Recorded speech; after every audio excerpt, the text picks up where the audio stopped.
Coming up on 5 Minute News. Volodymyr Zelenskiy steps up diplomacy amid fighting. Lockerbie plane bomber taken into US custody. And Arizona governor stacks containers in border wall stunt. It's Monday, December 12. I'm Anthony Davis.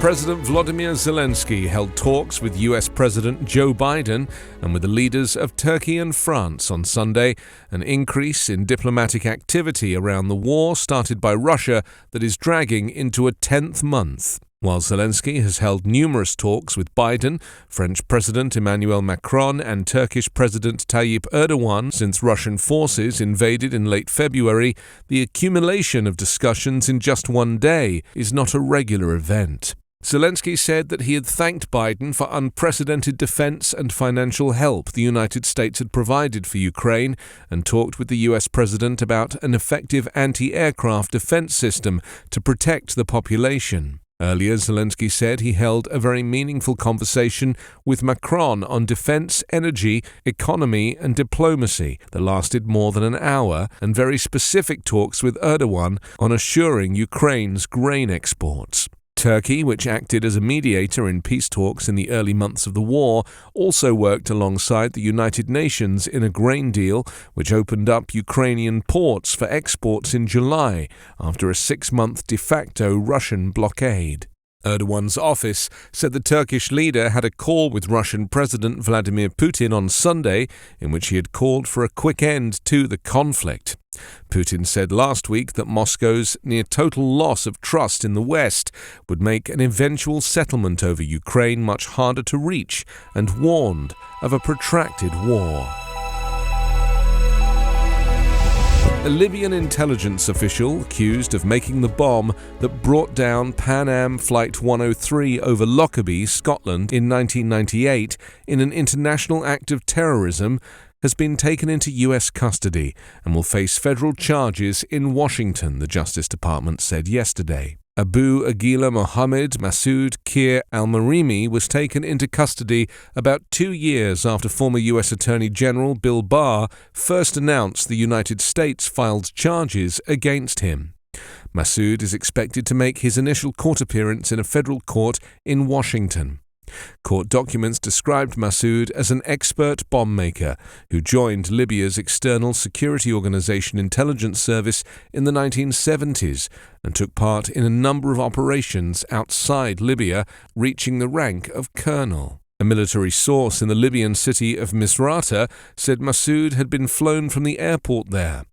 The bomb on board the Boeing 747, which was flying from London to New York City, killed all 259 people on board and 11 on the ground in the deadliest ever militant attack in Britain. Republican Governor Doug Ducey has erected hundreds of double-stacked shipping containers topped by razor wire along Arizona's remote eastern boundary with Mexico in a bold show of border enforcement, even as he prepares to leave office. Ducey pressed forward over the objections of the US government, protesters, environmentalists, and an incoming governor who has called it a poor use of resources.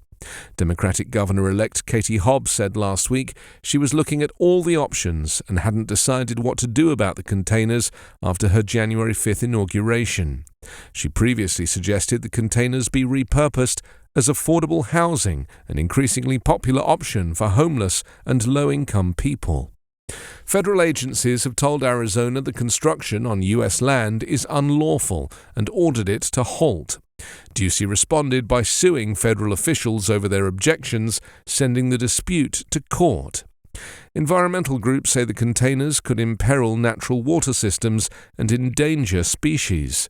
Ducey insists Arizona holds sole or shared jurisdiction over the 60-foot strip the containers rest on and has a constitutional right to protect residents from imminent danger of criminal and humanitarian crises. Federal agencies want Ducey's complaint dismissed. Border security was the focus of the former disgraced President Donald Trump's presidency and remains a potent issue for Republican politicians. Hobbs's GOP rival, Carrie Lake, campaigned on a promise to dispatch the National Guard to the border on her first day in office. Texas Republican Governor Greg Abbott, recently re-elected to a third term, has pushed to keep building Trump's signature wall on the mostly private land along his state's border with Mexico, and has crowdsourced funds to help pay for it. He's also received attention for busing migrants to Democratic-led cities far from the southern border, including New York City, Chicago, Philadelphia, and Washington, D.C. You can subscribe to 5 Minute News on YouTube with your preferred podcast app. Ask your smart speaker or enable 5 Minute News as your Amazon Alexa flash briefing skill.